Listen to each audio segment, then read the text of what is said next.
This is CBS 4 News This Morning.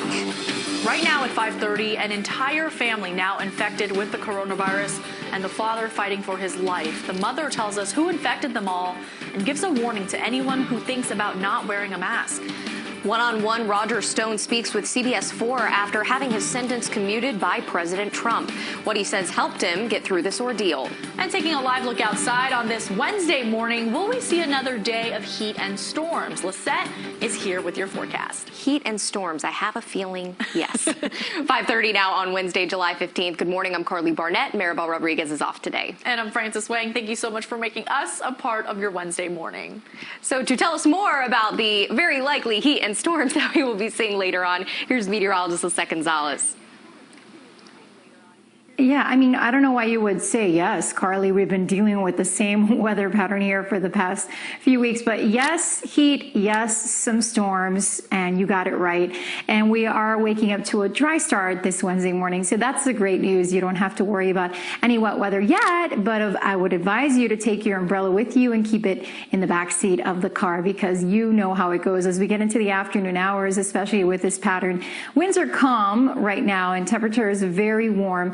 Already upper 70s and low 80s, 82 in Miami, 85 in Key West, 78 though in Weston, but wow, it feels like 93 in Key West. It feels like 89 in Miami, feels like 85 in Fort Lauderdale because it's so sticky out there. And highs will climb to 94 and it'll feel like the triple digits into the afternoon. Storms will develop. Now the morning hours looking relatively quiet. There could be a couple of showers and storms across the Keys, but notice how around 2-3 p.m.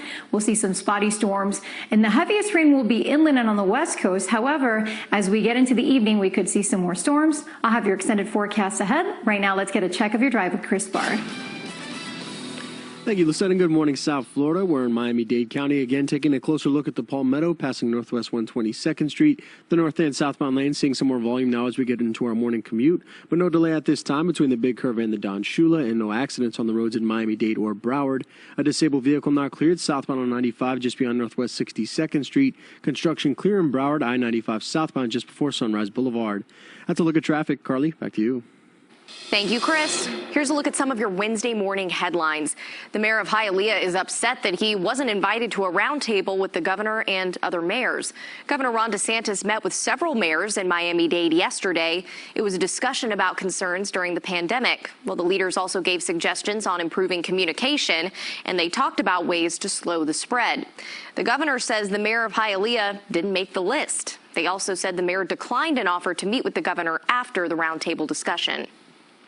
And today is the last day for Miami-Dade parents to pick their learning preference for the school year. Parents will decide if their child will return to school in person when the county enters phase 2, or if they'll learn remotely. School officials say they will use answers to coordinate their plans for when school is scheduled to start August 24th. And the company Moderna is looking for trial volunteers in nearly 90 locations, including South Florida. The biotech company has published the full results of its phase 1 vaccine study. It revealed all 45 people who received the vaccine went on to develop antibodies against the virus. However, 2 injections were needed for the most effective response. A larger trial is expected to begin later on this month. And Supreme Court Justice Ruth Bader Ginsburg is waking up in the hospital this morning. The 87-year-old was admitted to Baltimore's Johns Hopkins on Monday. A statement from the court says she will undergo several days of treatment for a possible infection.